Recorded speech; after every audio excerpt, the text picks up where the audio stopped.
Good morning, everybody. Today is our finale day, and we are all set to hear Roopa Pai, straight from Bangalore. We have Swati waiting for us in Delhi to introduce Roopa Pai. So over to you, Swati.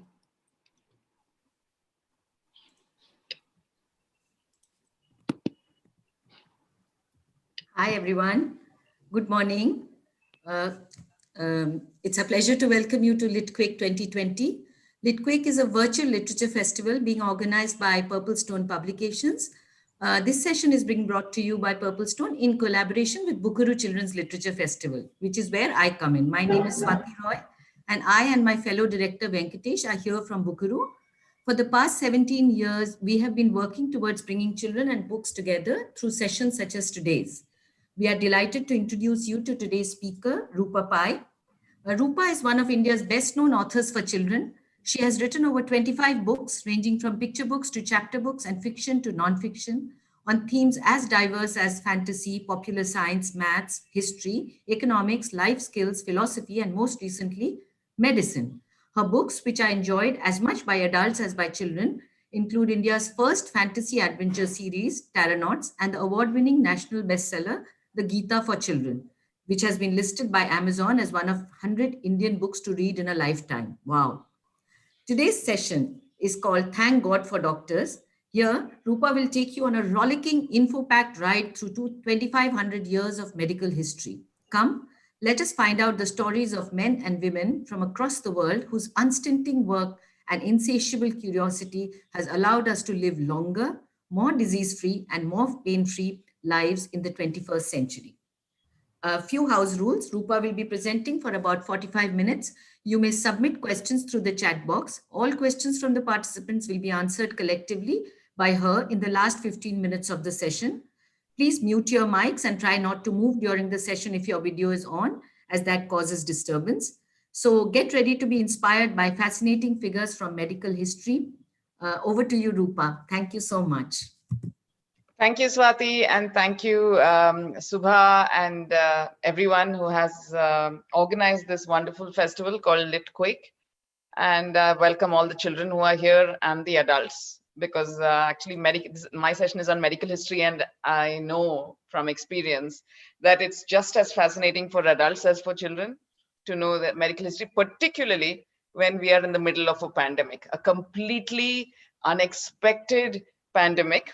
Because when I actually wrote this book, when I proposed the idea of this book to my editor about 2 years ago, her first reaction was, really, a book on the history of medicine? Why would any child be interested in that? Is it even interesting, or is it full of dry facts?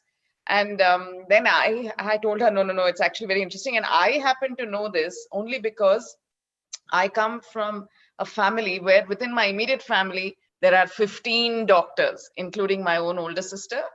And because I had seen her entire journey from the first day she went to medical college with all stars in her eyes. I mean, she had been studying for the seat in medicine in this medical college since she was in the 9th grade. I think many of you listening in are perhaps in the 9th grade or the 10th grade. So if you are at all interested in a career in medicine, you know that you have to have started even preparing for it right now, because it's a very, very tough exam even to get in. So basically, I had seen my sister go through 9th, 10th, 11th, 12th, sacrificing a lot of her social activities. Then she got into medicine, and another 5.5 years of sacrificing a lot of birthday parties and fun things with family and all that, because the course itself is so hard. And then 3.5 years or 3 years of specialization. She's a gynecologist, and you know what a gynecologist does, they deliver babies. And of course babies don't decide, so that was very hard as well, because you're already practicing in the hospital. You're actually being a gynecologist even as you're studying and doing all these night duties. And then she started her own nursing home, and nothing has gotten better in all these years in terms of how many things she has to sacrifice, because babies don't ask what are your working hours? 9 to 5. Okay, I will appear between 9 and 5. Not at all. Babies are experts at doing the mean thing of saying, acha, you're in the middle of a party, now is my time to come.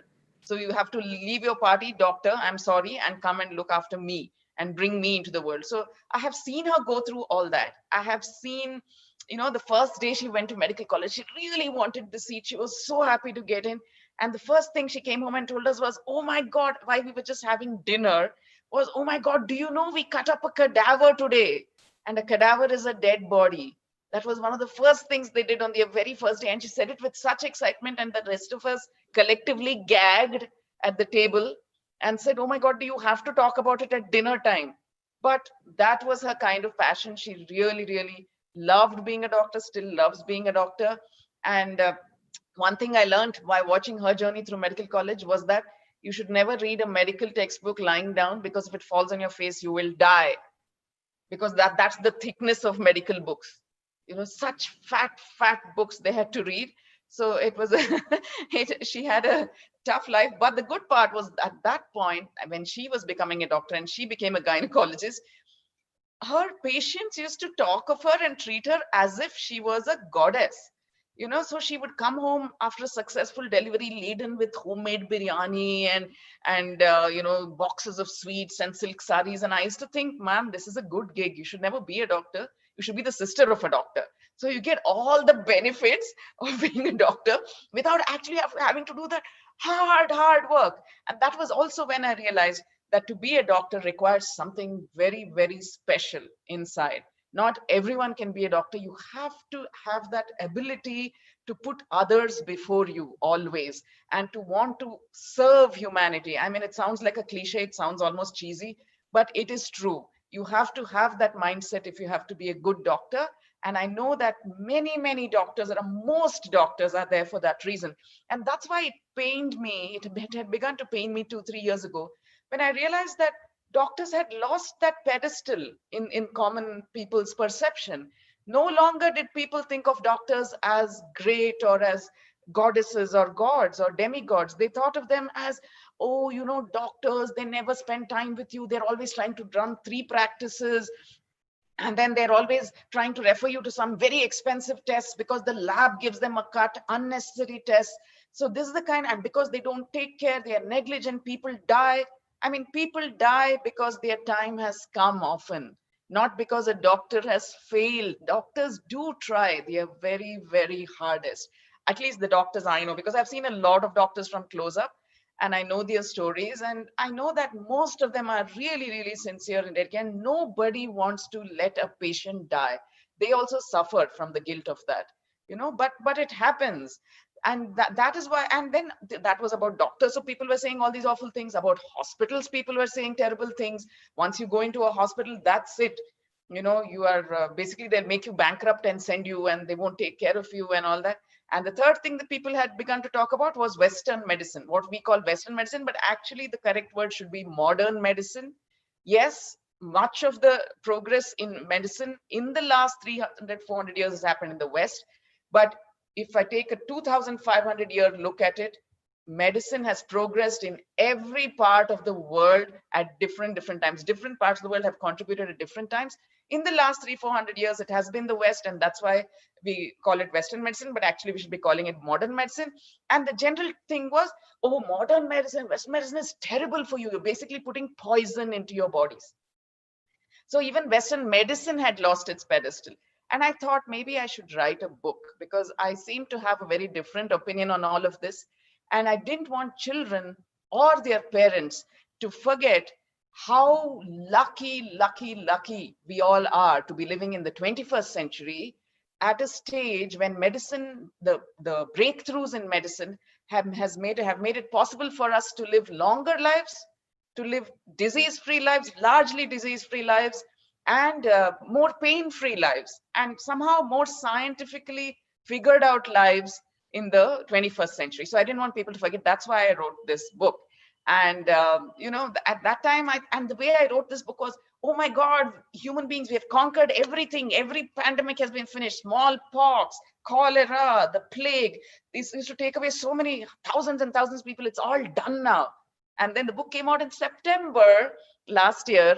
And by January, an entirely new pandemic was hitting the world, and everyone was just as clueless as they ever were. But the good part is that once again, the world realized that it's doctors, health workers, modern medicine that deserved that pedestal. We are again looking to all of them to save us, right? So we are back in the same position. And the other wonderful thing I felt, because I wrote this book and then this happened, is that, guys, there's no need to despair. We have been through this several times in the past. We are not a particularly unfortunate generation. You guys are not particularly unfortunate. This has happened before, it will happen again. And every time, the human spirit of innovation, curiosity, imagination, dedication, sacrifice by doctors, scientists, and other people will see us through. So there's a lot of hope to be got out of reading this book, because you see that it's happened before and we have somehow come out of it. And surely, what has happened to human ingenuity? We are just as wonderful and bright and innovative as we were. So we will come up with something. It'll take some time. We have to be patient. We have to take care. We have to do all the precautions. We should not complain. We should stay positive, and we should stay positive without testing positive if that's possible. And then surely we will come out of it. Okay, so I just want to share a few stories from this book to tell you, to inspire you, which stuff that inspired me. So to begin with, first of all, just picture this. If you had been born, even not 1,000 years ago, even if you had been born 200 years ago and you had a disease, how would doctors, or what would have been the treatment? Well, first of all, they all would have believed that it was a curse of an angry god that has caused this disease, or some bad blood has caused this disease. So one of the famous cures, the most popular cures, was putting a bunch of leeches. You know what leeches are? Those slimy little creatures that come out during the monsoon, particularly in the hillsides. They would put a lot of them on your body to suck your blood out. Okay, so why? That so that they believed that the leeches would suck the bad blood out and you would get better. So that was a popular treatment. Nowadays, if you take children hiking in the hills and one leech gets onto one part of their body and sucks the blood out, everybody is screaming as if death has come, you know. And that was actually treatment. And by the way, it continues to be treatment. It has once again become popular as treatment because there was some wisdom in that. Not because it was bad blood, but some other reason. We won't have time to talk about that. But leeches are still back as a good cure for various things. And so either they would put leeches on you. That was one popular thing to do, to suck your bad blood out. What else? If you had a mental illness, right? Especially like mental illness means it could be just that you were behaving differently from everybody else, or you had a temper issue, or you were depressed or something like that. If there was something like that, people again did not realize what was causing that issue at all. Okay, so they thought that demonic possession, that some demon had possessed you, that's why you were behaving like this. So guess what the treatment was? One of the popular treatments was drilling a hole in your skull. Dia from Cygnus, I can only see your face right now, and it's like, my God, really? Drill a hole in somebody's skull? Yes, because they hoped that the bad spirit would get out of the skull, then that would be a good way to get the spirit out. And by the way, drilling a hole in your skull did not actually kill you. You would still live. Okay, so they would do things like that. Or the other treatment was they put you away in a place where you would never come out from again, because they didn't have any cure for it or explanation for it. And after all, you were possessed by a demon, so they put you away, okay, for life. And they would blister your skin with acid to keep you quiet. And once electricity was invented, they would give you electric shocks to keep you quiet and make you lose your spirit. So, and they would definitely put you behind bars so that you could not escape and hurt yourself or anybody else. So all these awful things. And now mental illness is people are treated so sweetly and patiently, right? How much progress we've made. And what about if you needed surgery? My God, that was the scariest thing. Because if you needed surgery, they would just tell you, sorry, you need surgery. And they would probably give you something to drink that would make you a little woozy, perhaps. And they would just hold you down and cut that limb off, because there was anesthesia hadn't been invented. Anesthesia was invented properly for the first time, accepted in 1846. That is just 160 years ago, not before that. So we are very, very lucky to live in this century, and a lot of progress has been made. But let's first go back very, very long ago. So let's say 2,500 years ago, and talk about if there was a medical Olympics, World Medical Olympics at that time, which three civilizations would have ended up on the podium? And I don't know in what order, which one would have got gold, which silver, which bronze, but among the top civilizations that had that would win the medals, which ones would there be? Well, unfortunately, it's not a small group. Otherwise, I would have loved to have all of you raising your hands and talking, and we don't have that much time. So I'll pretend I'm asking you a question. You can pretend to answer in your house, but I will give you the answer myself. So the answer is there was China, there was Greece, and there was India.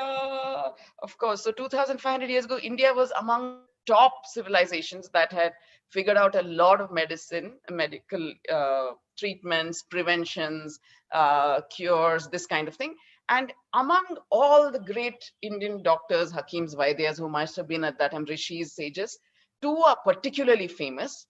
One of them is a physician. Physician means he was not a surgeon. He used to just give medicines, and he's always depicted with a mortar and a pestle. And he knew a lot, like many ancient Indians. Ancient India was expert in knowing what leaves and what bark and what seeds and what fruit and what flower to grind together to make something that's good for you, bad for you, everything. Okay, so they knew how to make poisons, they knew how to make potions, they knew how to make stuff that healed you, but they knew how the use of plants very, very well. So his name was Charaka. He was a physician. But who we are going to talk about today is the ancient Indian surgeon Sushruta. Okay, yes, exactly. Sushmita has got it right. Sushruta. Some of the spelling is a bit off, but anyway, I know that you're trying to say Sushruta. Okay, so what was Sushruta a master of? First, let me just show you a picture, like obviously an artist's impression, not really a photograph. Yeah, he's the father of surgery. So this is an artist's impression of how Sushruta might have been. And as you can see, he's doing something on that person's eye. And everybody in the picture on the left, everybody is holding that person down so that doesn't get up and run away because of the pain. Because in anesthesia, whatever they must have given him to drink may not actually have been very effective. It would have been somewhat effective because, like I said, they knew the use of plants and things. But again, the problem was if you gave too much, that person would probably never wake up again. That was also there, so you had to be very, very careful. And so what was Sushruta a master of? What were the 2-3 things that he was better at than anybody else in the world, or at least ahead of, at the top of his game? So one of the things was cosmetic surgery, what we call plastic surgery today, or reconstructive surgery. He was actually very, very good at that. And there were 2 particular organs or features, the facial features that he was very good at limbs that he was very good at reconstructing. And which were they? They were the nose and they were the ear. So if anybody had lost a nose or a ear or had disfigured a nose or a ear, he would be able to reconstruct it, taking parts of skin from different parts of the body, etc., to make it whole again. So that was something that not many other cultures knew, but Sushruta was very, very good at it. But what I thought when I first read about this is, but why? Why nose and ears? Why would people be damaging their nose and ears? As if today we are constantly damaging our noses and ears. No, we aren't. So what used to happen in ancient India? Did people just walk into doors a lot, or like get their noses caught in the hinge of a door or a window? What were they doing? What were these people? Why were they being so silly as to always damage their noses and ears? And then I realized, when I did a little more research, that it wasn't about that. It was that when in the wars in those days, swords would go all over the place, right? And one of the unprotected areas would be sometimes the ears or the nose, and then that would get cut off. The other thing was, if you were a prisoner of war, one of the ways to humiliate you and brand you for life would be to cut off your nose and ears. Or if you were a criminal, you had done some terrible crime, then even if you had to spend only 3-4 years in jail or whatever, they would still do this to you, cut off your nose and ears, so that when you got free and walked the streets again, everyone would know that you had done something terrible in your life. So it was a terrible punishment. And they used to, and remember, imagine like having no nose and ears. You would be looking like Voldemort your whole life. I mean, that's terrible, right? That's a terrible thing to do to someone. But that's what they used to do. And so that's why perhaps Sushruta came up with this, so that no man would be condemned to live like that. Even if he had been a criminal once, suppose he had become a good person, why should he walk around like that? So I will reconstruct your nose and ears, kind of thing. And does that remind you of something, of a story about how to humiliate someone by cutting off somebody's nose and ears? I'm sure you've heard this story. Yeah? Okay, I can't even see my chat window right now. but let me, I'll look at it later and I'll talk to you at the end of it about what was the story that we all know that involves cutting off somebody's nose and ears. Now, the other thing that Sushruta was really good at was eye surgery. Okay, he was probably the first in the world to master and come up with a technique for eye surgery. What kind of eye surgery? Particularly cataract surgery. Now, many of you have heard of cataract surgery. It's not a scary thing at all anymore. A lot of grandparents have it, like have to go into hospital for a cataract surgery because it's a disease of old age. When you're young, you don't need a cataract surgery mostly. Only when you're older. So I just want to show you what actually happens in cat. Like all of you have heard of cataract surgery, grandparents going in, then came back and recovered very quickly. But you probably don't know what it is. What does cataract mean and why does it require surgery? So I'm just going to show you a diagram of the eye. Can you see the diagram? All of you can see this share, right? Okay.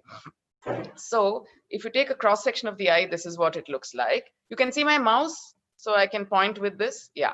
Okay. So the film that covers your whole eyeball in the front, that's called your cornea, the clear film, transparent film that covers your whole eye in the front. That is what is visible to people outside. This part is not visible, right? Because it's set inside your skull. What people can see when they see you, or what you can see when you see in the mirror, is only this part.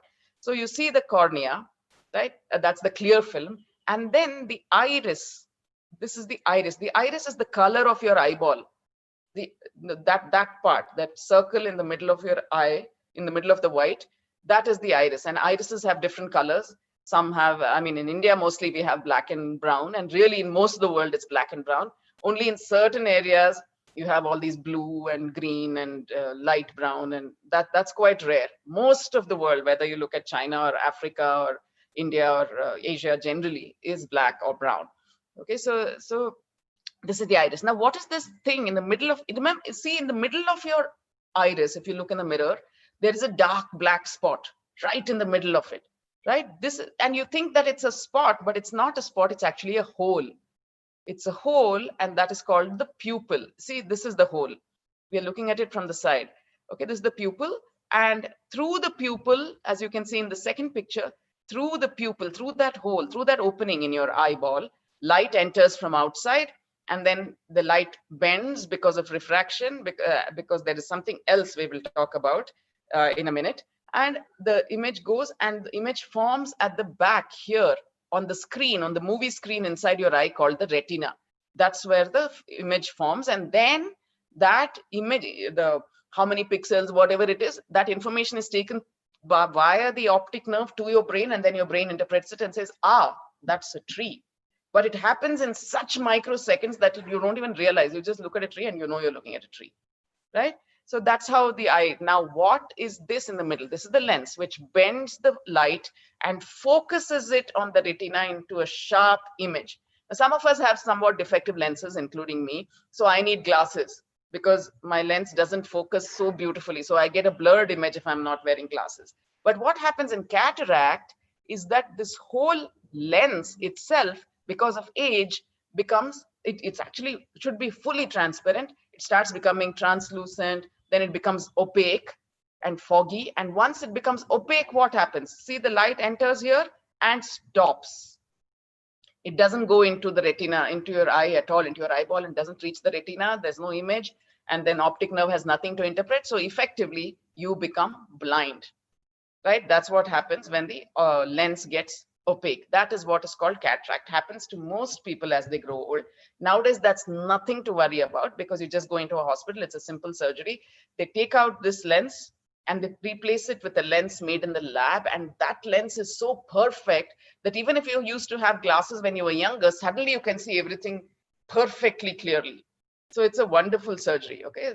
But in Sushruta's time, obviously, there was no lab making, artificial lenses. So what did he do? How did he ensure that people didn't have to become so dependent and become completely blind? So he came up with this very interesting technique. What he did, you see, this is, your eyeball retains its shape. It stays round because of this liquid called vitreous humor. It's like a gel. It keeps your eyeball solid, holding its round spherical shape. So what Sushruta did was he would put a sharp instrument into somebody's eye, like you saw in this picture. You see what he's doing in the second half of the picture. He's putting a sharp instrument into somebody's eye. And what he would do was he would push this lens out of its place and into the vitreous chamber. So it would fall off into the vitreous humor. It would be here somewhere. And if there is no lens at all, then what happens to the light? The light just goes through. It goes through and some kind of image is formed on the retina. It's clearly, of course, it's not a clear image because there is no lens to refract and focus the light. But it is certainly some kind of image. So even if you cannot see it very clearly, you can make out whether it's night or day. You can make out whether there's light or not. You can make out color. You can make out obstacles. Something is coming towards you or you are about to go bang into something.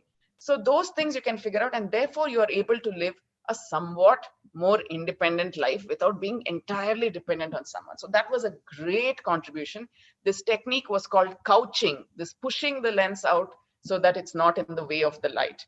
So it was Sushruta, the Indian surgeon, who developed this. So we can all stop for a second here and give Sushruta a big round of applause. Thank you, you brilliant man. Okay, so now we can go on to something else. We come into more modern surgery. So I was telling you that nobody, so I hadn't told you this yet, but until about 140 years ago, I kid you not, until about 140 years ago, no one in the world had figured out that germs cause disease. And one of the reasons why nobody realized that germs cause disease until quite recently, until a 300, that germs cause disease was that nobody even knew that germs existed until the 1600s, until the end of the 17th century. Why? Because a microscope had not been invented yet. And if there is no microscope, how can you see the germs? Right? So nobody had any clue that there was an entire universe of little itty bitty things floating around in the air around us, living inside us, in our stomachs, on our hands, everywhere. Nobody knew until the microscope was invented. So who invented the microscope? I don't know what you know. If you want to type it in the screen, you could on the chat window, if anybody knows. Who invented the microscope? Anyone? Okay. No, okay, fine. I don't think anybody knows. Who invented the telescope? Do you know? That is better known, I think. Noel and Ruska, okay. Washington? No, none of that is the right answer. Does anyone know who invented the telescope, at least? That's right. So Arham has it right. That's Galileo. Galileo invented the telescope. But yeah, the microscope is a bit iffy who invented, because there are many claimants and you can't say for sure. That maybe one of the claimants could be this Washington person, but there are many people who are believed to have invented the microscope. So it's a bit of we're not sure yet. Robert Radhika, what is his full name?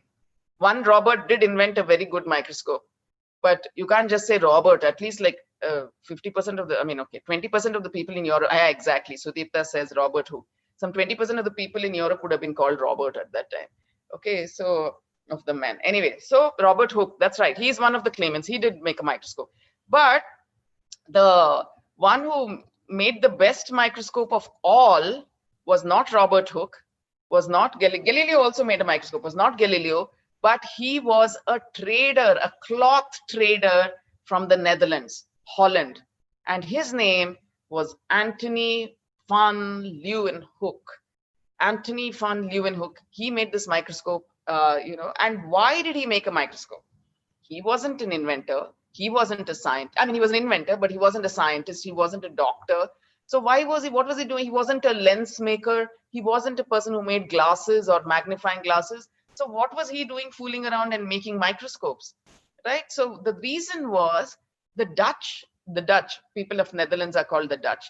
And the Dutch are famous for being very, very quite stingy. They want value for money always, okay? And that's why, some of us, when we go out for a treat or something, go out to eat dinner, we say, let's go Dutch. Let's go Dutch means each person pays for himself or herself. And that comes from the Dutch habit of always being quite careful with their money. So this was a Dutch person. And he was a cloth trader and he was buying cloth, and obviously viewers would say, sir, buy my cloth, it's the finest cloth, there are so many threads going this way and so many threads going this way, and it's really, really soft. So Leeuwenhoek could say, yes, it feels soft, but he wanted to know, is this guy lying and charging me a lot of money, or is it really that fine? And to be able to see whether the cloth was really that fine is why he invented a microscope. Okay, so it's a tiny one. This microscope was only 5 centimeters, this much. And it was a pocket microscope. He would carry it everywhere and look at it. What he did not realize was that he had invented, at that time, the world's most powerful microscope. Okay, so what happened was, Robert Hooke, some of you mentioned him, he was a genius from England, genius scientist, inventor, many, many things he did. He was called the English Leonardo da Vinci. He was good at so many things. And one of the things he did was, of course, invent his own microscope, not as good as Leeuwenhoek's, but it was a good microscope anyway. And what he began to, but people were not so interested. The common public were not so interested in the microscope. Okay, what microscope? So what? You just walk around seeing what, you know? And Robert Hooke, he was a great illustrator as well. So he started putting things under his microscope, like a dragonfly's wing, or a bee's antennae, or a louse's leg. And he observed it under his microscope, and he drew out those things. He drew out each of them in great minute detail. And he went to the Royal Society, and they published a book of all the small, small things that you could see, details you could see when you were put something under a microscope. And that book was called Micrographia. And when it went and hit the market, everybody suddenly got interested in microscopes. Oh my God, you can see all this. I also want to see. I want my own microscope. And so did Leeuwenhoek. Got very excited. He already made his microscope. He said, oh, I only thought of putting cloth under my microscope. I wonder what a leaf looks like. I wonder what what a insect's wing looks like. And he started putting whatever Robert Hooke had put under his microscope. And then he realized he was seeing things that Robert Hooke had never seen at all. What he saw blew his mind, an entire universe of tiny, tiny living things that nobody in the world knew existed. An entire universe was opened up to humanity. And he was so excited. But he was not a scientist, so he didn't think of writing to the Royal Society. But his friend said, you must share this with the world. Everyone should know. And once in 1676, when he was looking at pond algae from a pond that he had picked up in some water, and he put it under his microscope, he saw things that were 1,000 times smaller than anything he himself had ever seen before. And those were the single-celled organisms. So he had discovered the single-celled organism, Mr. Leeuwenhoek, who was just a trader. And when he wrote about that to the Royal Society, they said, he must be mad. This person is completely mad. What is he talking about? 1,000 times smaller? Sure. So they sent somebody from there to Holland to check if he was okay in the head. And when that person came and met him and saw actually under his microscope what he was seeing, he said, no, he's right. My God, we didn't even know, but there's an entire universe out there. And that so the Royal Society was so pleased, they made him a fellow of the Royal Society, and all scientists were like, oh, he's amazing. But Mr. Leeuwenhoek, he said, oh, you want me to come and become a fellow and accept some prize and membership? No, sorry, I'm not coming. I have a business to run. I'm a trader. So he never went. But this is his contribution to medicine and to science. But even though he found germs, nobody realized that germs cause disease for much, much longer. They didn't realize that germs cause disease. That would happen only in 1878, 1880s because of a French chemist called Louis Pasteur. He was the one who put 2 and 2 together and made 25. And he said, and he went down to he said, this germ causes this disease for the very first time. Okay, so that is Mr. Leeuwenhoek's story. What have we next? Okay, so we are now, the whole world is talking about, we need a vaccine for COVID. We need a vaccine. So many teams of very, very brilliant and dedicated men and women across the world have sacrificed so many of their nights and days to try and figure out a vaccine so that the world can get back to normal again and people can be safe, and we don't have to lose any more people to this awful disease. So everybody's talking about vaccine, but I wanted to tell you the story, as I have in my book, of the world's very first vaccine. And that was a vaccine that was invented for a disease called smallpox. Okay, smallpox was a scourge in the 18th century. It was a terrible, terrible disease. it used to spread very, very easily from contact, just like coronavirus. It would spread very easily from contact, not only by people breathing on you or sneezing on you, but if you touch their clothes or anything they have handled, same thing. It would come to you. That much people had figured out. And how did it manifest the disease? You would get lots of boils and pustules and rash, a really terrible rash all over your body with small boils. And then once the boils became dry and scabbed over, and that would take 2 weeks, the fever, again, same quarantine, 2 weeks is the whole spread of the disease. It would fall off the scabs, and then you would be okay. But by then, the scabs fell off, but the marks never went. So you'd be very disfigured. You'd have all these pock marks all over your face and your body. It was either you died. Many people died from it. Otherwise, if you survived also, you were left with so much disfigurement. And by chance, if that rash went into your ears, then you would probably be left deaf. If it went into your eyes, you would go blind. So all these awful things. So obviously, it was a disease that people wanted to find a cure for.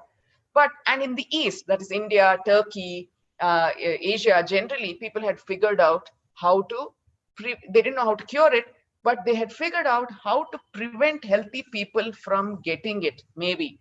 So it was such a strange prevention mechanism that anybody who came from the West would not believe that this could be true. They're saying, what's wrong with you? So what was the cure?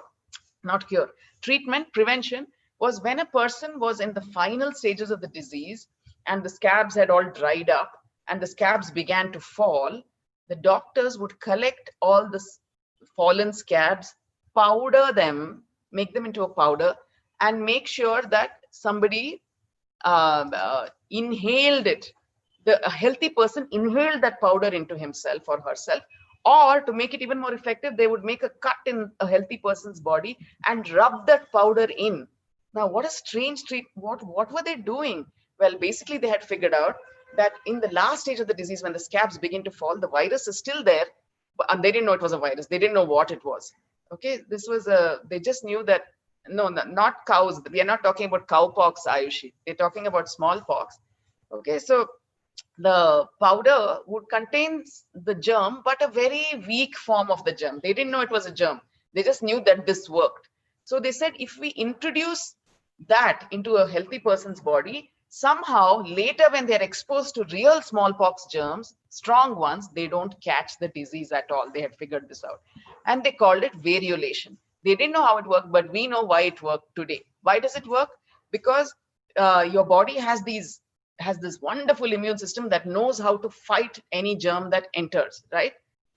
So this usually happens. But if it's a germ that the body is not familiar with and it enters, then the immune system doesn't know what to do. So it tries many different things. It sends out antibodies, it sends out white blood corpuscles to fight. It does everything. But by the time it figures out what is the right antibody for this antigen is like a pathogen or the germ, by the time it figures out, sometimes the germ has overwhelmed the body and then the person goes into a really bad state and perhaps even dies. So in variolation, what they used to do was introduce weak germs into the body. Once again, the body doesn't know whether weak or strong germs. It just knows some germs have come in. So it sends all its fighters, it starts creating antibodies, it starts matching antibodies, seeing which one works against this germ. And finally, it figures it out. But by that time, it can take its time figuring it out because the germ is not strong enough to overwhelm the immune system. So the body takes its time, figures out how to fight this particular germ, fights it, kills it, and then that knowledge of how to fight this particular germ gets filed away in the body's memory, in the rogues gallery. Like, okay, when this thing comes, I know how to fight it. And therefore, the next time a really strong same germ comes in, the body knows, that one, I recognize you. You are the villain. I know how to fight you. And if the body gets its forces together so quickly that before the strong, even though it's strong, before it has time to figure out new body, what is the map, by that time it's finished. So that's why they wouldn't get smallpox. Okay, so this variolation, it was called variolation, and it was practiced very much in the East already. So in the East, there was a lot of smallpox, but they also knew how to prevent it from happening.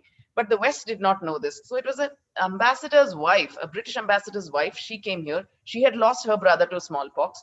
she herself was badly disfigured because of smallpox, and she came along with her husband, who was an ambassador to Turkey, Istanbul, and she saw this practice, and she quickly got her own children variolated, and then she went back to England and said everyone should be variolated. I'm telling you, because she was a woman of influence. She was married to an ambassador, so she went and told the queen, this queen or king or whoever was ruling at that time, that, and this was in 1718 or so.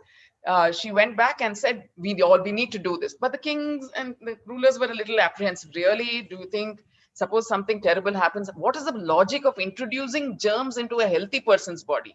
Why should you try and make them sick? And the thing is, when those weak germs were introduced also, the person used to fall ill. There would be some fever and all, but it would be a mild one, and they would get over it quickly. But sometimes what happened with variolation is, sometimes if you took away the scab powder before the germs had become really weak and you put it into a healthy body, that person would also die, because that germ would be too strong before their immune. So it was not 100% fail safe, but it worked most of the time. Anyway, she tried to convince the people in the royal court. They did not agree. But there was a doctor who had also been in Turkey and seen that this worked. So he said, you know what, can I try an experiment? He asked the king. And the king said, yeah, sure. What experiments? What experiment do you want to try? And he said, this convicts on death row, there are convicts who are going to be hanged for their crimes. They're already in jail. Why don't I ask them, 6 of them, to be my volunteers? And this is what we'll do. We will variolate them. We will expose them to smallpox. And then if they die from it, we will expose them to the strong smallpox after they've been variolated.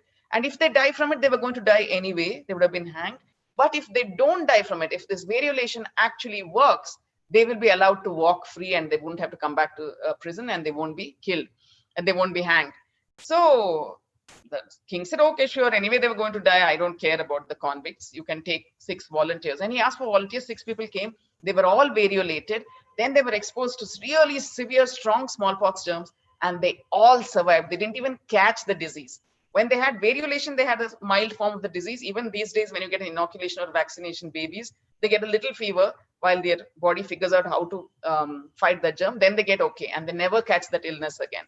So this variolation had already been, then of course they said England, everybody should get variolated, etc. By 1722, 23, all of England was getting variolated. So by the time it was 1749, and a little baby called Edward Jenner was born, he was also variolated.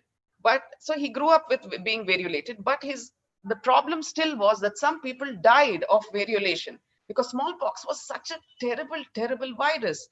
So there was always people are trying to figure out, is there any other way to do this? Is there any other way to ensure that they don't get? And Edward Jenner, he used to work, he was brought up in a farm, so he was around animals a lot. And he noticed something. Everybody used to see this, but somehow he made the connection. He saw that there was another disease called cowpox, which cows got. And therefore, the milkmaids caught it from the cows, and their hands would be full of this pox. Okay. But this was not a bad disease at all. They would catch the disease, they would rest for a few days, they would get better, come back to work. What Edward Jenner noticed was that any milkmaid who had caught cowpox never seemed to catch smallpox. Never.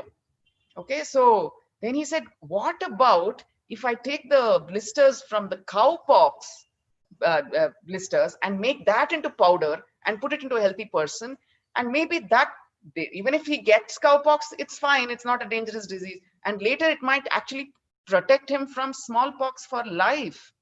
And so, he, in those days, today, if you have to do clinical trials, you'll take so many permissions and all that. That time, Edward Jenner sitting in a farm, he could do whatever he wanted. So he asked one milkmaid, Sarah Names, he told her, you've got cowpox, can I just scrape these blisters off your hand and collect this? She's like, okay, whatever you want to do, doctor. So he took it.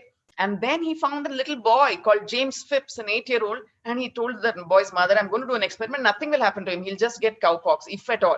But that's not a dangerous disease. And then he didn't add that he was then going to expose him to severe smallpox, because if he had said that, the mother might not have said okay. So he did this experiment. He made a small cut in that boy's thing. He put in cowpox powder, scab powder, and then the boy had a little fever. He got better. Then he exposed him to real smallpox, very strong smallpox, and the boy still survived. Survived means he didn't even catch a fever this time. And that's when Edward Jenner said, this works. This is 100% safe and it works. We take cowpox germs and create a medicine, something which we give to children or anybody, healthy people, and they will never catch smallpox again. And that was how the scourge that was smallpox was controlled. And today, smallpox does not exist. We have conquered smallpox. Why was it called a vaccine though? That's an interesting story. So basically, he called it variolae vaccinae. That was the Latin term he gave. So variolae, of course, came from variolation, which was a practice that had already been practiced. And vaccinae, vacca in Latin means cow. So it was a variolation of the cow. So vaccine has nothing to do with medicine. It doesn't mean medicine or doesn't mean cure. It just means cow. And that was the first vaccine. And then but that was what, 1796 is when he found the smallpox vaccine.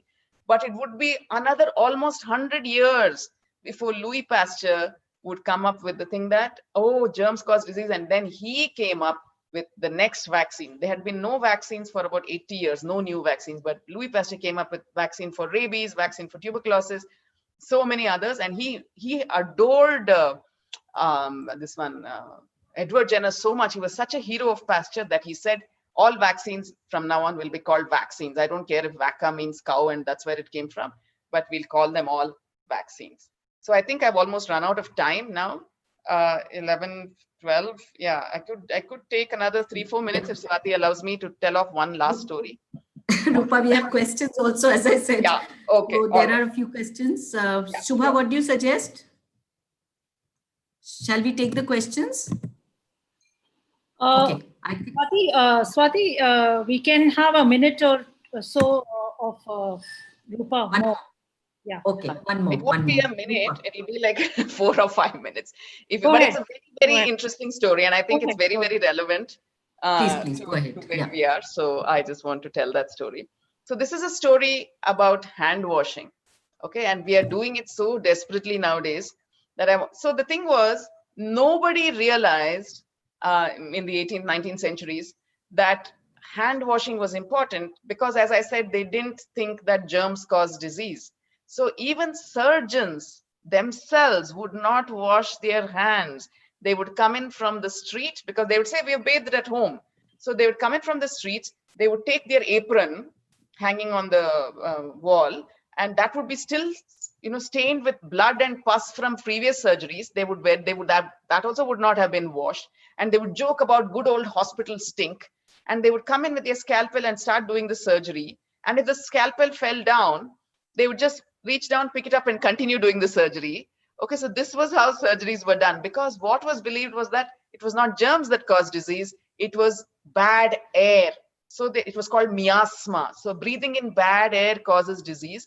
And therefore, at the end of the surgery, if they opened the windows, everything would be fine. That's what they thought. And this led to some terrible things in a hospital called the Vienna General Hospital in Austria. So there they used to have 2 clinics, first clinic and second clinic. And there was a doctor called Ignaz Semmelweis, who was in charge of both these clinics in 1847. And the first clinic delivered babies. Babies were delivered by midwives. Midwives are not trained doctors. They just know how to, like dyes, they know how to deliver babies. And the second, that was the second clinic. And the first clinic was proper surgeons. And do you know that even having a baby at that time was almost like a death sentence? Because about 10%, 12% of every mother who had a baby in the hospital would catch a terrible disease right after called puerperal fever and die. So it was a crazy thing. But what really annoyed Ignaz Semmelweis, the doctor, was more women were dying in the first clinic where doctors treated them than were dying in the second clinic where illiterate and uneducated midwives were delivering. So he was very concerned about this. What's happening? He went and observed both sides. Everybody doing the same thing. He's saying, how are my doctors not being able to save patients? Until one of his fellow doctors got puerperal fever. And that really, he said, what? How can a man get puerperal fever? I thought only mothers got puerperal fever.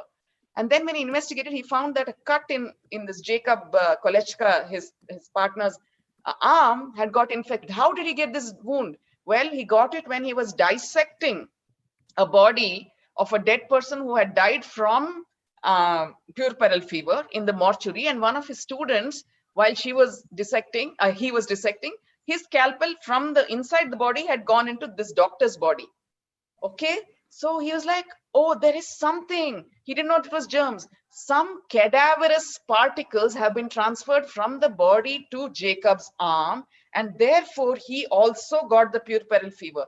And then the penny dropped. He said, you know, the only difference between the second clinic and the first clinic is that the first clinic, doctors also work in the mortuary, but midwives do not work in the mortuary.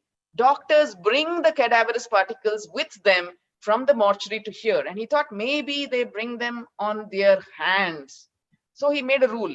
Everybody, all the doctors, before you come from, when you move from the mortuary to the labor room, to the delivery room, I want you to wash your hands. Remember, you wash your hands at the end of the day when you go and take out the stink. I want you to do it every time you walk from the mortuary to here. And the doctor said, are you kidding me? These are noble hands. We are all educated people, upper class. We don't have to keep washing our hands. And he said, no, I say you have to wash your hands.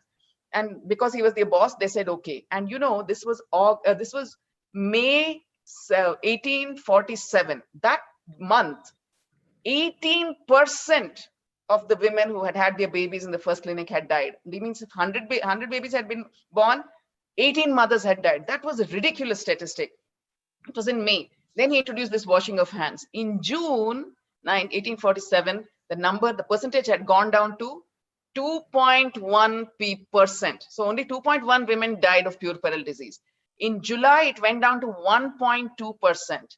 And in August 1847, for the very first time in the Vienna General Hospital, no mother died of puerperal fever, and having babies did not become a death sentence anymore. And that was how washing of hands, even then, Dr. Ignaz Semmelweis did not know why this worked. He just knew that it worked. And that's why the rest of Europe did not take him seriously. For another 40 years, many women died because this was not adopted everywhere until Louis Pasteur proved that germs and disease were connected, and then people began washing their hands. So thank you very much. I'm sorry I took so much of your time, but I thought it was a very interesting story. I'm taking your questions now. Yeah. All right. Thank you so much, Roopa. The first question is from Sahasra. He says, if a person is weak in the subject science till up to grade 10, can they still be able to take medicine and understand it? What does weak mean? I don't know. I don't think anybody can be weak in science. You probably possibly grades. Yeah, but maybe you don't enjoy it for some reason. So if there's some way to begin enjoy, no, I don't think it's too late.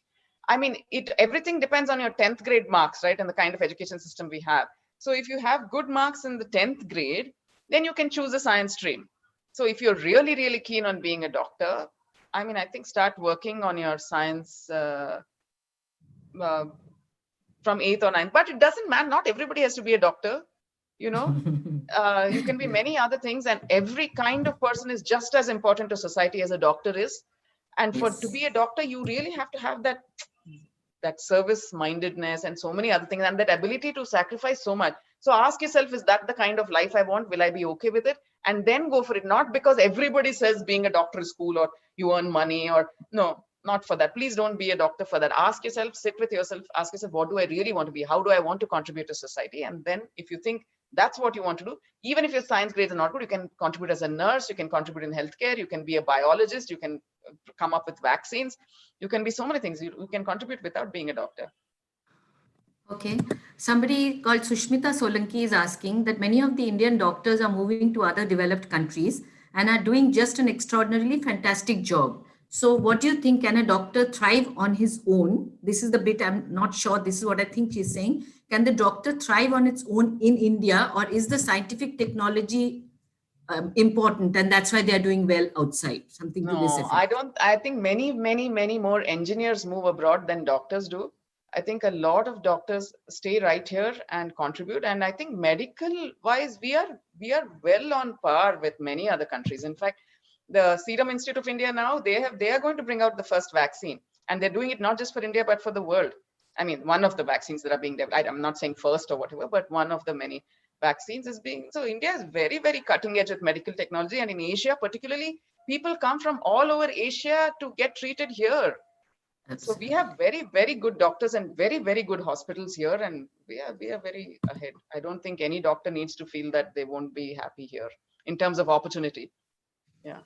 The next question is from Ibrahim. He's asking, is medicine the toughest field to choose for future professions?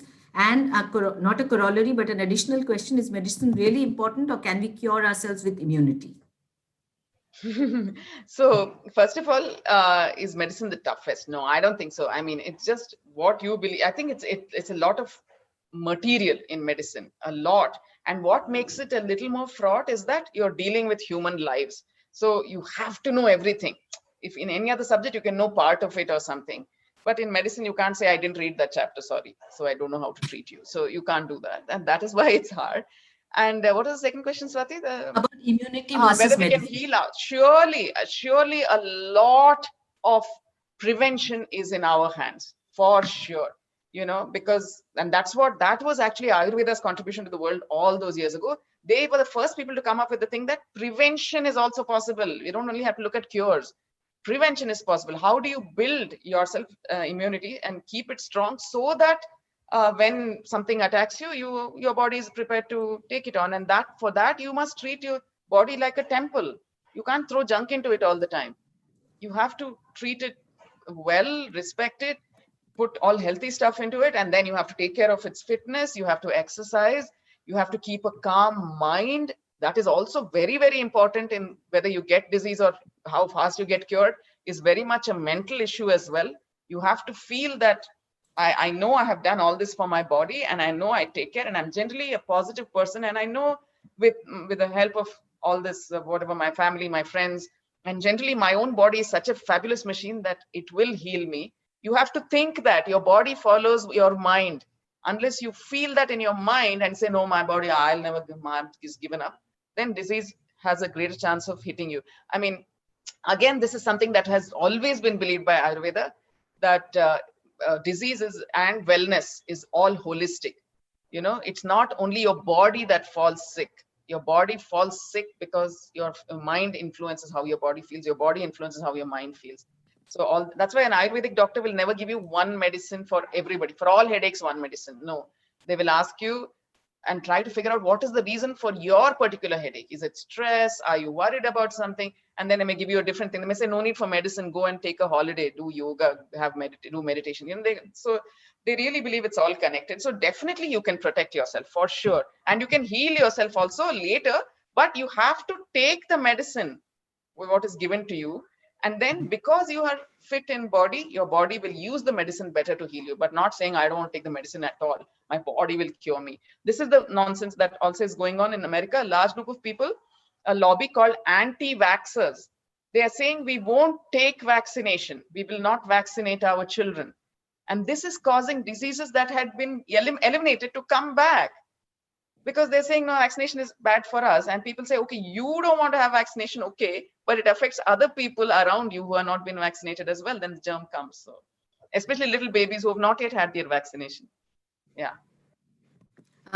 This one, friends, probably you don't know Roopa is an engineer too, all right? Before writing books, she was an engineer. So here is a question, Roopa. How many hours of study is required to become a doctor?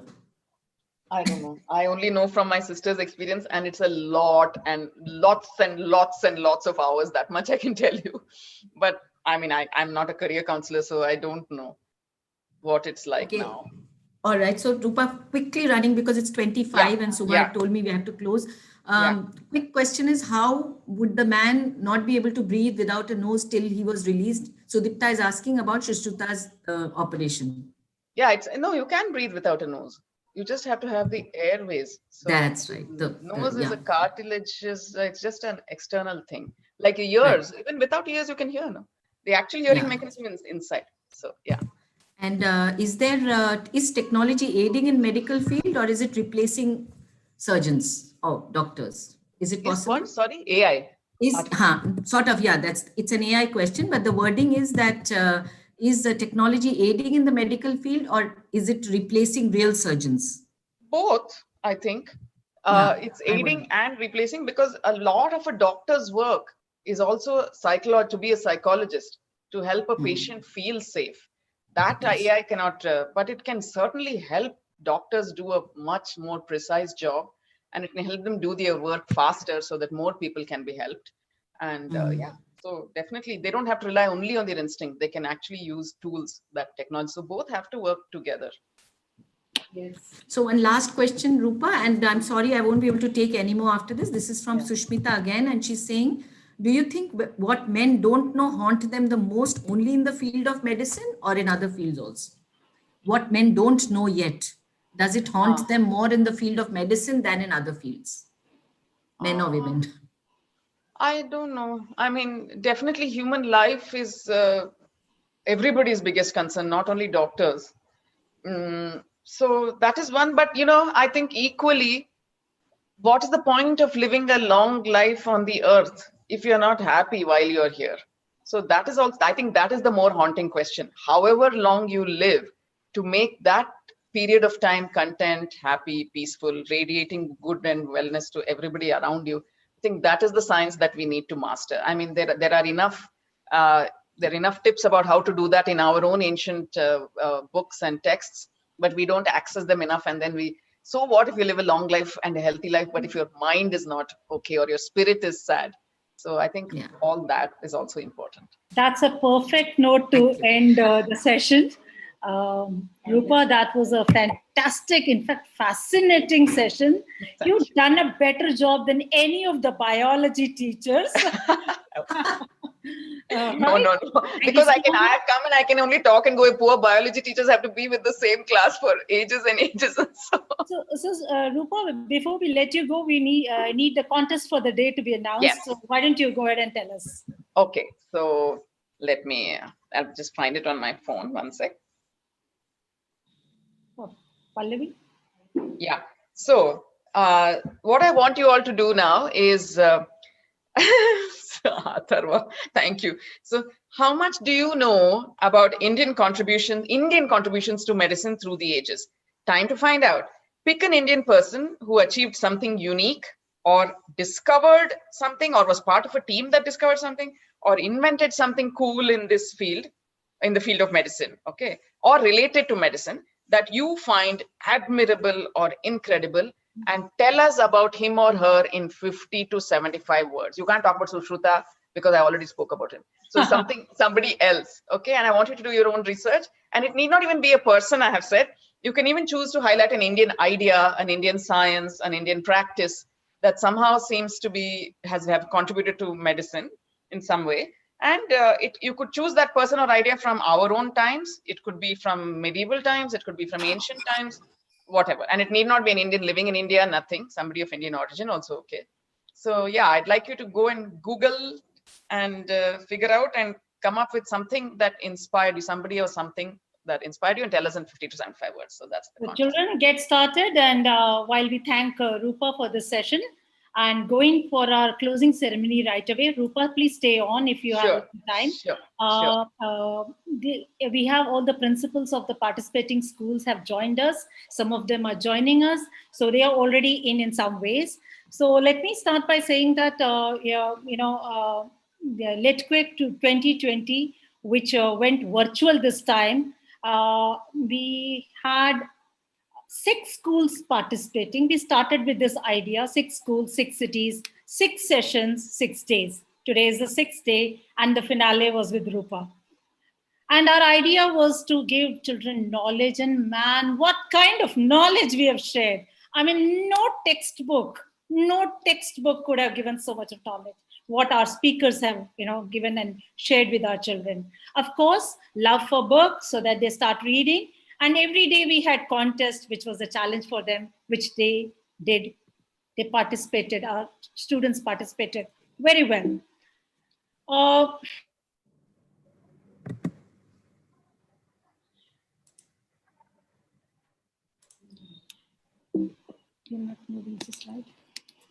Every day we were featuring one book, and day 1 we featured Usha Pandit's book, that is Writing with Ease. This book, children, you can get it from www.mindspring.com. Fantastic session Usha did with the children, and we got some 300 plus participation in that session. Day 2, we featured Christopher Doyle, right from London. And what a session it was. I mean, I'm yet to get over that session. And his book was the Mahabharata Quest, fantastic book. And he runs something called a Quest Club. Children, you all must join that. This book is available at eurekabookstore.com. Day 3, we have Neeta Ganguly speaking to us right from Mumbai. And she shared her book, Hello Earth, Here We Come. This book is available on amazon.com. Day 4, we had a fantastic session from, by Archana and Shruti Garodia, the KBC mentors, the experts, and they shared some fascinating things about the history of India and how India influenced the world. This book is also available on eurekabookstore.com. Day 5, we had from USA, from San Jose, Julie Sengupta sharing her lovely kiddie book story on octopus, Jureno. This stories, and you can read more if you go to jureno.com. Day 6, that's the day where we have our Roopa right there, young speaker who's written such a lovely book. Roopa, it is called, can you read out your title? From Leeches to Slug Glue, 25 Explosive Ideas That Made and Are Making Modern Medicine. I think all schools should get this book in the library because it is. It seems wonderful. The title itself, we need to look into it. Yeah. But what Roopa has spoken about tells us there are so many things for us to.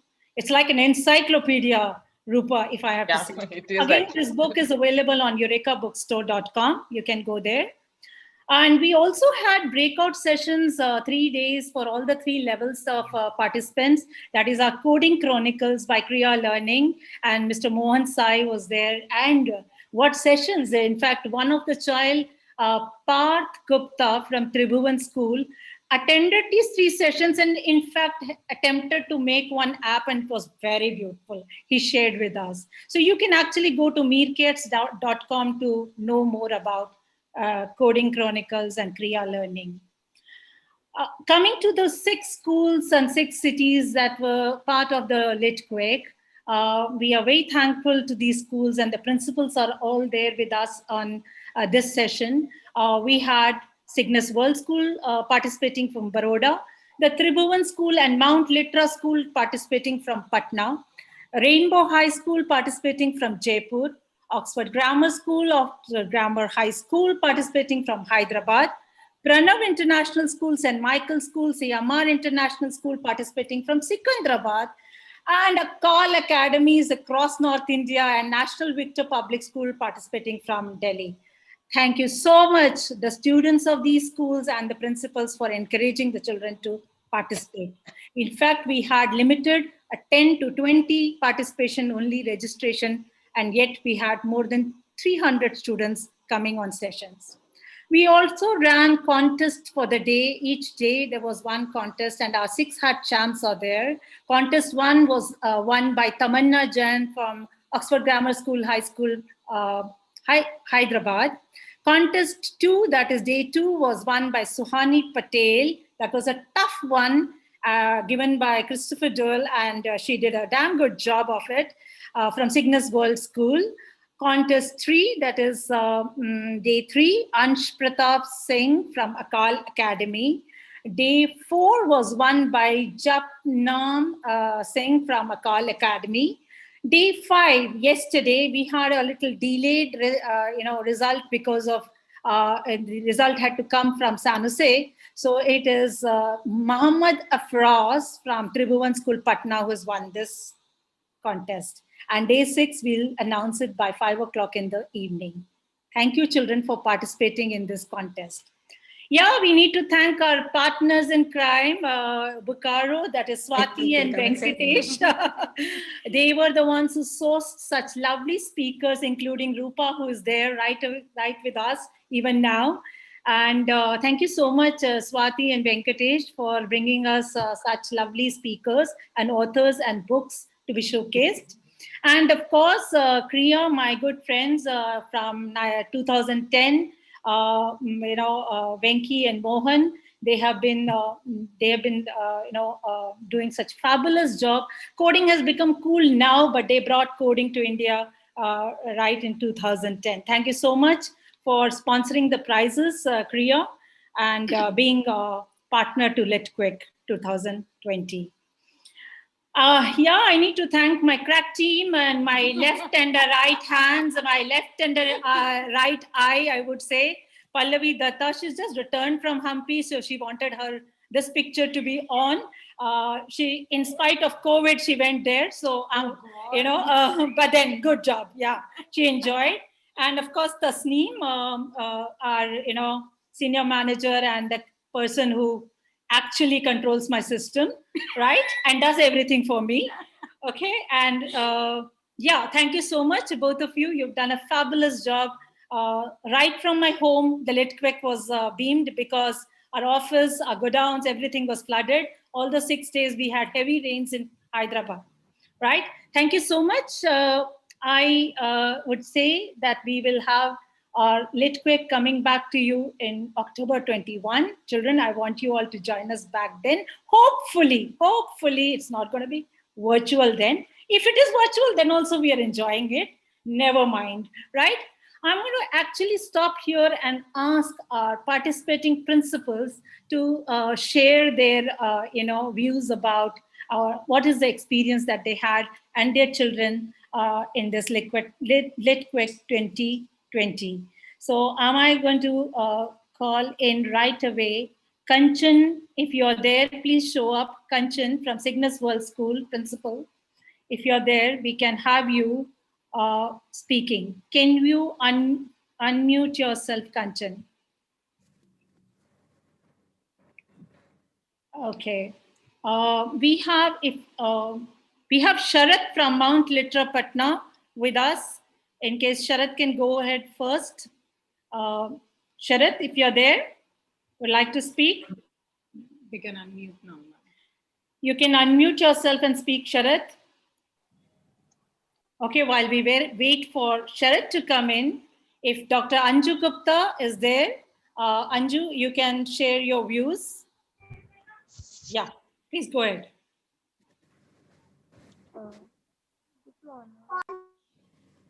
Good morning, ma'am. Good morning, everyone. Actually, it was amazing. I was just hearing Roopa speaking. I would just start with that. What Shubha ma'am said was absolutely correct, that no biology teacher will speak this way. And let me tell you, I'm a biology teacher. So it was amazing to hear that. I was so mesmerized. I will just start with that. And I want to thank Shubha ma'am for organizing such a wonderful literature festival. It was amazing. It was very nice. I thank all of you for that, and I'm sure the children are going to benefit from it. And it is far more, like, I will take Shubha ma'am's word, it's far more beneficial than any literature book that would give knowledge to the children. This was out of the way, very, very nice and very, very good.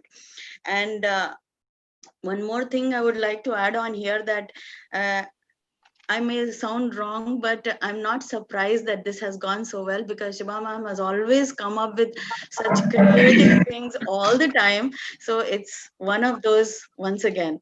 Thank you so much, and thanks a lot. Thank you so much for that feedback, Anju ma'am, and it means a lot coming from you. And now I would like to invite Dr. Neelam to give us a feedback on our literature festival, LitQuake. Dr. Neelam? Hello. Hi, Shubha. This is Jitendra Pal Singh on behalf of Dr. Ma'am. Okay. Yeah, thank you so much for giving this an opportunity to all the students of Akal Academies to have a very nice participation in this LitQuake Literature Festival. Moreover, what I feel is this has been much encouraging, because something which happens out of syllabus and engages the students. As you know that most of our students are from rural areas, and joining in from 120 academies on all rural pockets from Punjab and other neighboring states. It's a very, very overwhelming, it's a very, very difficult exercise. But nevertheless, this platform actually made all of them come on this platform and chip in what best they can have from all these renowned authors, and moreover they take very encouraging lessons to actually follow them in their respective lives. So I thank to the organizers and all the hosts, all the authors who have been very helpful in imparting nice uh, uh, lectures on different topics for all these 6 days. And they have been a piece of information which actually has been taken well by not only by Akal academies but all the schools which was shared in the last slide. And I welcome the efforts made, and wish best of luck for the next session also in coming Thank 20. you. Thank you, Mr. Jitendra. We would love to hear Dr. Neelam, although no problem, next time though. Now, can I invite Kanchan ma'am? Go ahead and give us a few feedback about our LitQuake. So, Kanchan ma'am, can you please unmute and give us feedback?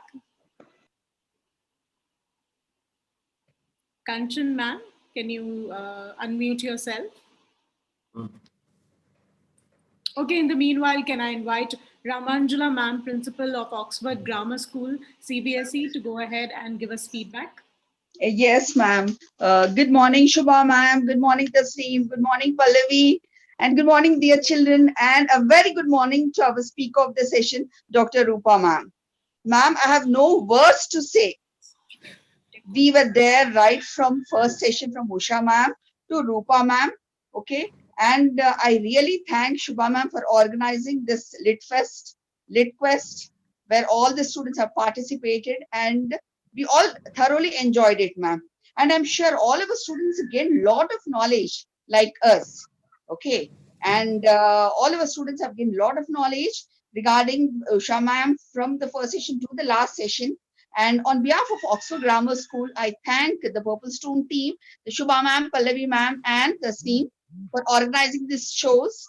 And I wanted to organize many more shows so that our children would definitely get knowledge. Thank you so much. Thank you so much, Shubha ma'am. Ramanjula ma'am. That means a lot coming from all of you. Yes. And Yes. now I would like to invite Famida ma'am, who is the principal of the SSC wing of Oxford Grammar High School, to say a few words about our LitQuake.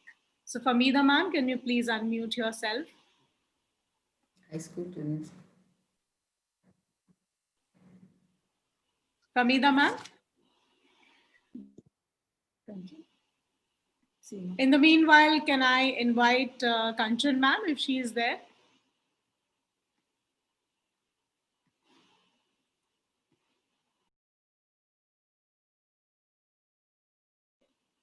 All right, Kanchan ma'am or Famida ma'am, any one of you probably could unmute and help us with a few words about our LitQuake.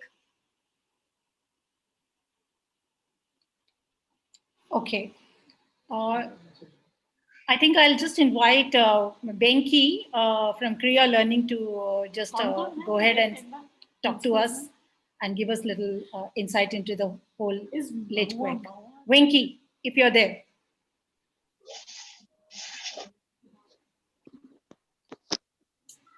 Thank you, Shubha. I'm not sure about the students, but I am pretty excited to be part of this.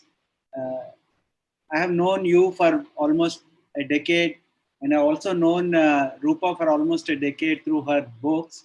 So while today's book was about medicine, I think there's an equally good book on economics from her. These are all thanks to Arya, my kid. There are a lot more books from her that are pretty exciting. In fact, when you mentioned this idea about combining coding chronicles with this, I was looking forward to have our session on today, adjoining Roopa's. But nevertheless, I am happy that students enjoyed our sessions. And this is a brilliant idea in terms of getting kids to expose to the diverse 6 days, 6 different themes, right from mythology to science. And I think you have chosen along with your partner in getting the right kind of books. Thank you for making us part of this, and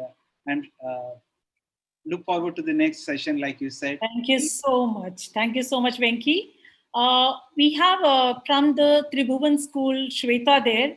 Shweta is the coordinator. Shweta, why don't you share your views? Please go ahead. Thank you so much. A very good morning to everybody. I'm really very thankful and congratulations to the Purple Stone publication. It was a wonderful sessions. The 6-day workshop, it was mind-blowing. And the students, they gained a lot from all the authors, the amazing authors and magnificent authors. They were really great. And it was wonderful. Our students, they gained a lot really. They gave calls and they were thanking. Ma'am, thank you for organizing such sessions. And the young minds, they gained a lot. It was very informative. And when you will see our author today, Miss Roopa, we all can say that young minds are very creative and innovative. So students, you must learn from it. You all are going to be like her, ready to express anything in front of a large crowd. The confidence and the knowledge, it was wonderful. Thank you, Purple Stone. Thank you, Shubha. Thank you. Thank you so much, Shweta. I'm going to one more time try Kanchan if she's around. Kanchan, if you're there, please go ahead and share your views. Or if Kanchan is not there, anybody from Cygnus World School can share the views. Okay, fine, that's okay. I will go in the end to Swati. Swati, I want to hear from you because Bokaro is the one who has got us speakers like Roopa. So I need to be very thankful to you, Swati. Wonderful job done.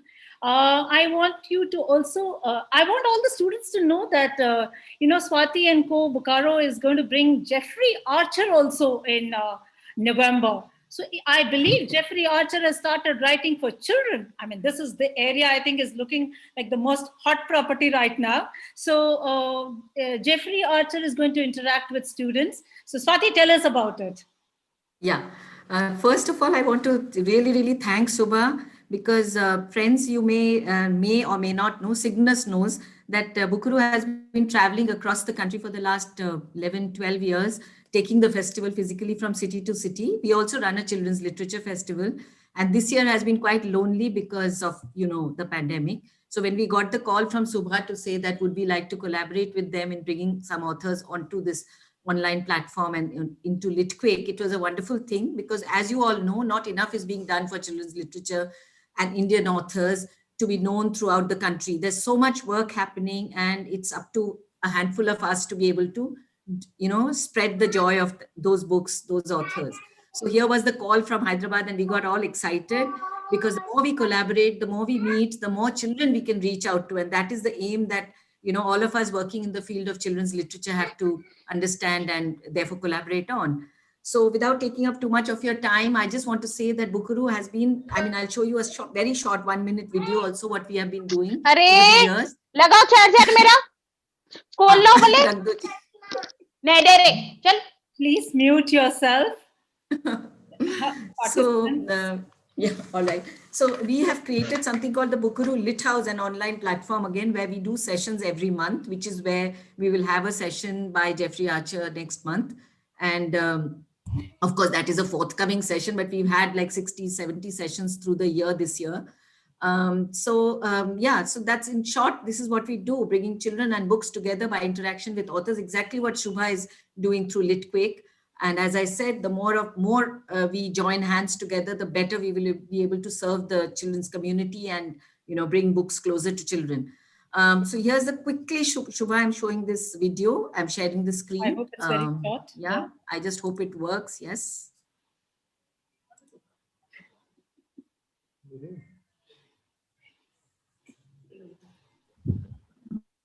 There is sound, she needs to increase her computer sound.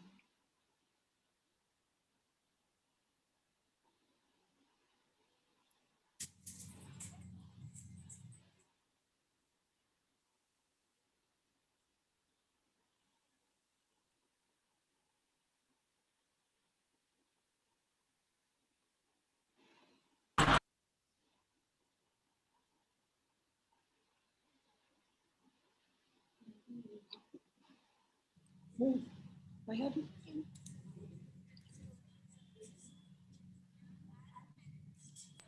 Ma'am, volume is also in this.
Thank you.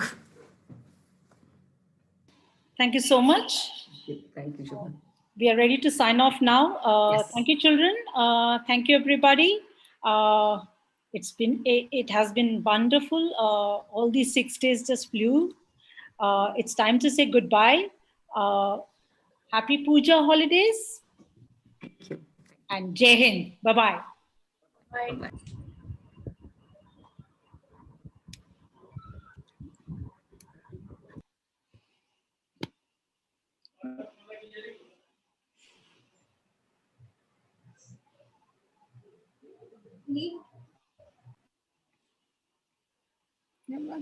One second.